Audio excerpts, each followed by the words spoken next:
Together, let's build a bond of love that transcends barriers, enveloping each soul in a hug of compassion and unity.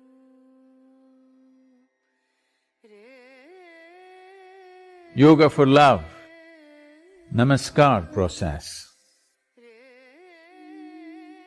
The word yoga means union, union of all polarities, of masculine and feminine, yin and yang, individual and universal, Shiva, Shakti, right brain and left brain, or whatever else you may want to call them. To achieve this blessed union, the simplest form is the yoga of Namaskar. Putting the two hands together in alignment with each other at the level of your heart will bring you to a certain harmony between polarities within.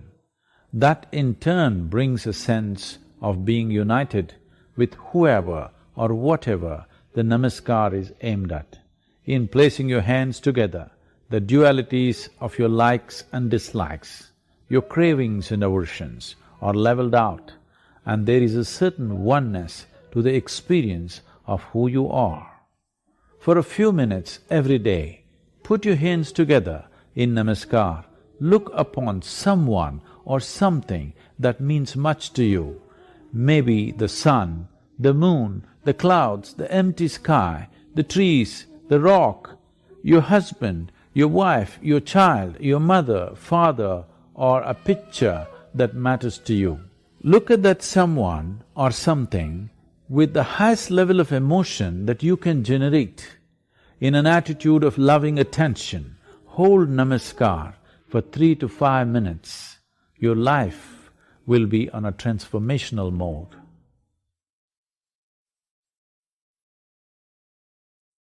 Once a human being becomes more and more aware of his own nature, he understands to experience love, to experience blissfulness, to experience ecstasy, even to experience orgasmic ways of life, you don't need anybody actually.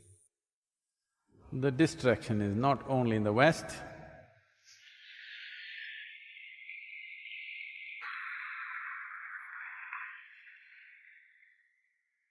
For those who want to be distracted, there is distractions everywhere, not only in the West.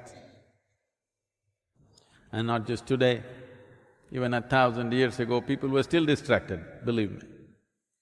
Don't think 1,000 years ago everybody was focused and fantastic, no. They were just as good as you or as bad as you. They were also hanging out in small groups. Now we're hanging out globally. So,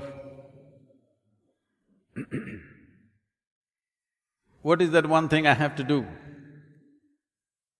to be focused or to be able to receive what is offered? Very simple. Just remind yourself, tomorrow morning, when you wake up in the morning, just check, still alive.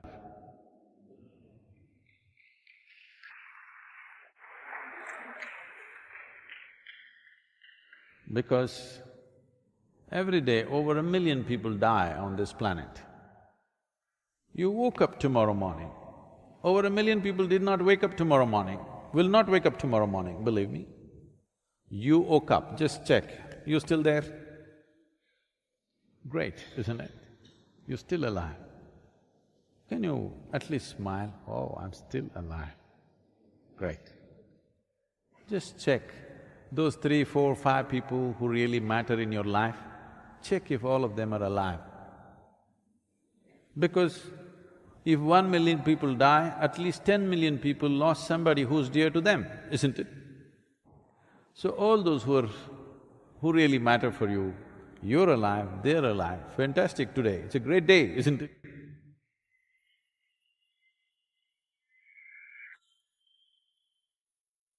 Don't take this lightly, this is not a joke. Because I'm reminding you of this because most of you think other people die. Not me. It's only others who die. No, you and me will die. Sadhguru, I'm asking a spiritual question, you're reminding me of morbid things. No, nothing morbid about it. Death is the one common denominator among all of us, isn't it? Yes?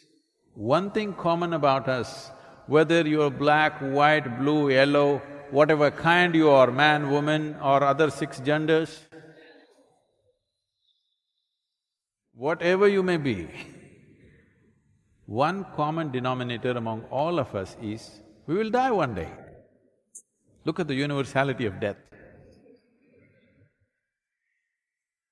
Only when you remind yourself that you're mortal, wanting to know something beyond the physicality of who you are becomes an active process. You will become receptive only when you know the body that you carry, the psychological drama that you're going through, all this is going on, but one day, poop, it'll end. Very easily it'll end, believe me. You just have to wait. See, you don't have to do anything to achieve death, just have to wait. Both for yours and others. People come and say, Sadhguru, this guy, my enemy, I can't bear it. I said, just wait.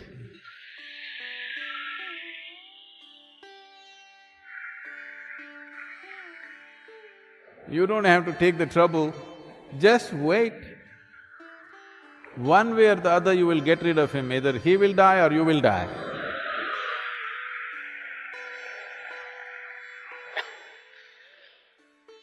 So do this every hour. Right now, 7:30, oh, I'm still alive, great. From 6:30 to 7:30, you know how many people died on the planet? But it's not me right now. Now, if you're continuously conscious of your mortal nature, you will become 100% alive to the spiritual dimension of who you are. Only because somewhere, it's not that intellectually you do not know, but experientially you're immortal, you know. Because when I look at the number of shoes you have bought,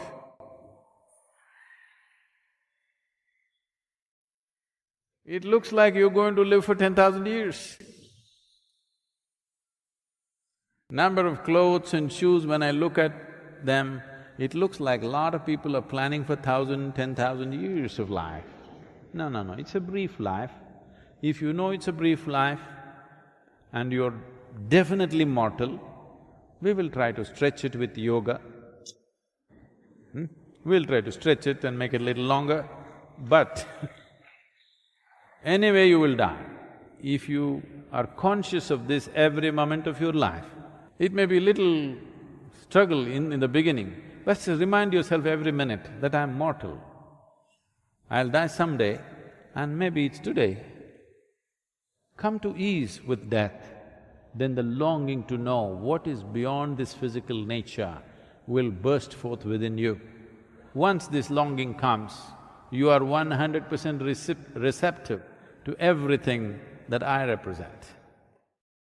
We should try to find some and reconnect to the spirituality.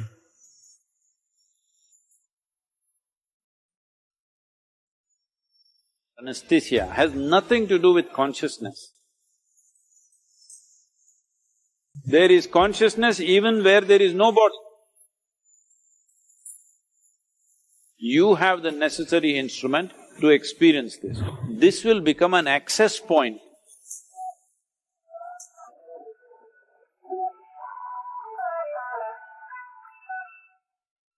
The scientific knowledge and the technology and modern medicine has really incredibly improved our quality of life and our life expectancy. But at the same time, I think we should try to find some and reconnect to the spirituality or pure experience, as you say. Would you agree with that, that it's this kind of balance? See, it is like this, if you take a motorcycle mechanic, he's very good with the motorcycles, let's say. But now you ask him to fix a computer, well, he can use his screwdriver and open the cover. Beyond that, he doesn't know a thing about it, all right? This is just like this. Objective sciences are like this. It is always 1 + 1 is 2. That's the only way objectivity can work. You cannot say 1 + 1 is 11 also, forget about a million, all right? You cannot say that because this is the nature of objectivity. And our objectivity is coming from our intellectual process. Intellectual process, it's coming from memory. So memory cannot be fudged. If you fudge the memory, it's a mess. I remember this is 1 and this is 1. And now I put these two things together and say this is 2. Now this has a memory basis. If I fudge this, then my intellect becomes useless, all right? So intellect is handling one aspect of our life, which essentially we call it as self-preservation. For our self-preservation, our intellect is vital, without it we cannot function. Right now, all the things that you said, it has improved our life expectancy, it enhanced our life in so many ways. No, it has not enhanced the quality of our life at all. It has only enhanced the comfort and convenience levels in the world and definitely life expectancy. All this is definitely self-preservation, isn't it? It's survival process. So when it comes to self-preservation, our intellect is vital.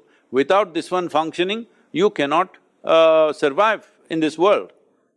All the 5 senses are functioning, they are feeding the data into your intellect and from there you're using it. How efficiently you use it will determine how efficiently you survive. So your life expectancy enhanced means your efficiency of survival has increased, that's all it is. So you are more healthy than what people were in the past, I don't think so, but suppose we are, it simply means your survival process is little more efficient. So, leaving the survival process, now you're talking about consciousness. Consciousness means… see, the English word consciousness is very loosely used. If you say somebody is in anesthesia, if they come back, you say, oh, he's come back to his consciousness. See, everything that you do with your anesthesia has nothing to do with consciousness. It has something to do with body and various functions of the body. You're shutting down certain aspects of the bodily functions. One of them is transmission of pain, which is the main interest when somebody is going to surgery. You don't want to stop their heart, you don't want to stop their brain, you would like to see the transmission of pain stops. Whatever is being cut, whatever damage or fixing is happening, whatever parts of the body may be being removed, what is not vital may be being pulled out, all that is happening. Only transmission of pain is not happening. This has got nothing to do with losing consciousness and gaining consciousness, there's no such thing. Because there are no alternate words, we use the same words. Language is a different aspect, language is also a product of our intellect. So it can only talk in opposites. Without polarities, there is no language. Without polarities, your intellect cannot function. But when you talk about consciousness, you are not talking about two polarities. There is no A consciousness and B consciousness. There is no positive consciousness and negative consciousness, there's just one. As we sit here, this is my body, that is your body, distinctly established. Right now, it is 100% like this. I don't know what you're drinking, I can't see, but whatever you're drinking, what's in the cup is not you. The moment you drink it, after some time it becomes you. This is happening right now. So, though what you think is your body and what I think is my body is just a piece of this planet, right now it is distinctly clear, this is my body, that is your body, 100%. This is my mind and that is your mind, these are my emotions and those are your emotions, these are my experiences, those are your experiences. But there is no such thing as my consciousness and your consciousness. This is a living consciousness. We blew our own bubble. I'm sure you have that little wonderful boy who came on the screen, I'm sure he's blowing soap bubbles at you sometime. So, if you blow a soap bubble, this is my bubble, that's your bubble. Poop it went, then there is no such thing as my bubble and your bubble, there is no such thing as my air and your air. Consciousness is just like this. Right now you have blown your bubble, I have blown my bubble. This is me, that is you. But when this goes poop, there is no such thing as my consciousness and your consciousness.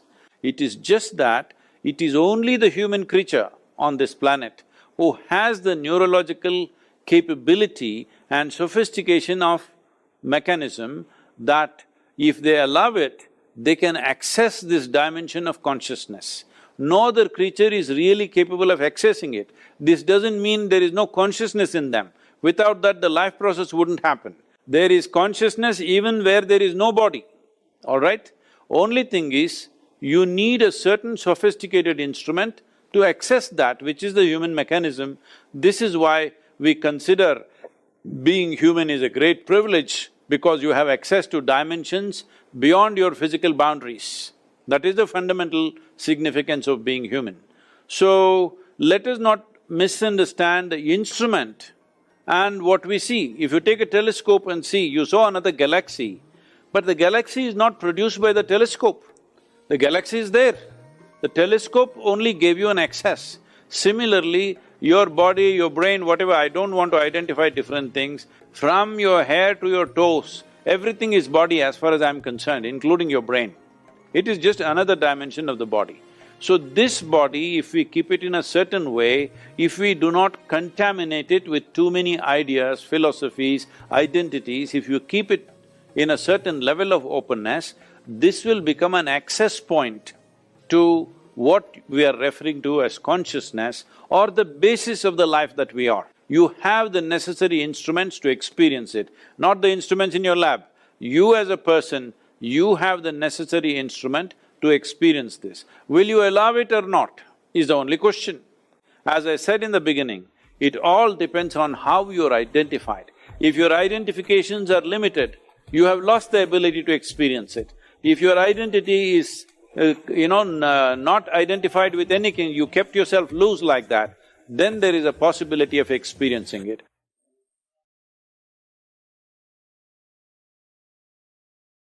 Be a multiplier of love and knowledge. Share this video with those you love, and together, let's spread light throughout the world.